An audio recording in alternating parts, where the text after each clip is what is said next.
আজকে লাঞ্চ আর ব্রেকফাস্ট একসঙ্গে আপনাদের সঙ্গে ভিডিও শেয়ার করতে চলে এলাম। আজকে কী করছি আপনাদের সঙ্গে দেখাচ্ছি। আজকে রুটি হচ্ছে, ডিম হচ্ছে, ডিম হয়েছে, ডিম রুটি আর সঙ্গে আমার ফেভারিট যেটা কফি আমার হচ্ছে, আর রান্নাও হচ্ছে। সকাল সকাল রান্না চাপিয়ে দিয়েছি। তো টিফিন নাস্তাটা প্রথমে করে নিব। শুকনো রুটি করেছি আটার, ওটা ঘি লাগিয়ে দিয়েছি, ঘি দিয়ে একটা রুটি খাবো। সঙ্গে ডিম আছে আর কফি আছে, দিয়ে আমি খেয়ে নিচ্ছি। খাওয়ার পরে আমি রান্না করতে চলে যাচ্ছি। রান্না করে আমার হাজব্যান্ড আবার লাঞ্চ নিয়ে যাবেন, তাই জন্য ওনার জন্য লাঞ্চের এটা ভোলা মাছ, ভোলা মাছের পিসটা খুব বড় বড়। তো ভোলা মাছ নিয়ে এসছে আজকে, আর রুই মাছ আছে, রুই মাছ দিয়ে ফুলকপি দিয়ে রান্না হবে। সঙ্গে আছে ছোলার ডাল রান্না করব। তো এই মাছটা আমি হলুদ দিয়ে দিয়েছি, লঙ্কা আর নুন আর জিরা ধনে গুঁড়ো একসঙ্গে দিয়ে ভালো করে মিক্স করে নিব। ম্যারিনেটটা করে তারপরে এদিকে তেল চাপিয়ে দিয়েছি, তেলটা গরম হচ্ছে, ভালো করে মিক্স করে নিচ্ছি। এবার গরম তেল যে হচ্ছে ওর মধ্যে দিয়ে দিব, তেলটা গরম হয়ে গেছে। আর সেই দিকে আমি ভাত চাপিয়েছি, ভাত রান্না হচ্ছে, ডালও চাপিয়েছি কুকারে। ডালটা সিদ্ধ হলে তারপর তড়কা দেওয়া হবে ছোলার ডাল।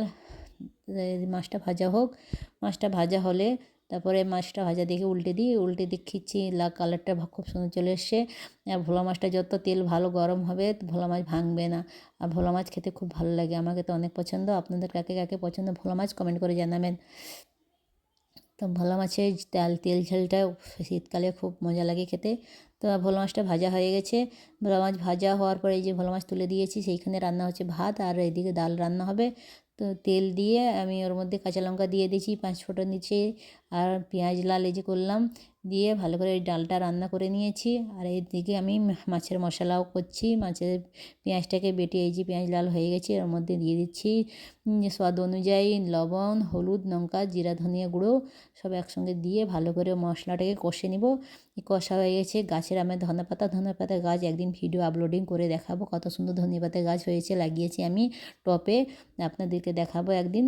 তো এই যে মাছের ঝোল হয়ে গেছে, আর ফুলকপি রান্না সেই দিকে চাপাচ্ছি। আবার মাছের ঝোলটা হয়ে গেলে ফুলকপি রান্না করে নিব মাছ দিয়ে। আবার সেই মাছটা ভাজা ছিল, রাত্রে ভেজে রেখেছিলাম, ওই মাছ দিয়ে বাসি মাছ বলে, তাই না সেই মাছটাকে ফুলকপি দিয়ে রান্না করে নিব, টমেটো দিব, আলু দিয়ে রান্না হবে। তো এই যে এইখানে আমার ফুলকপি রান্না হয়ে গেছে। কেমন হয়েছে আমার ভিডিও কমেন্ট করে জানাবেন।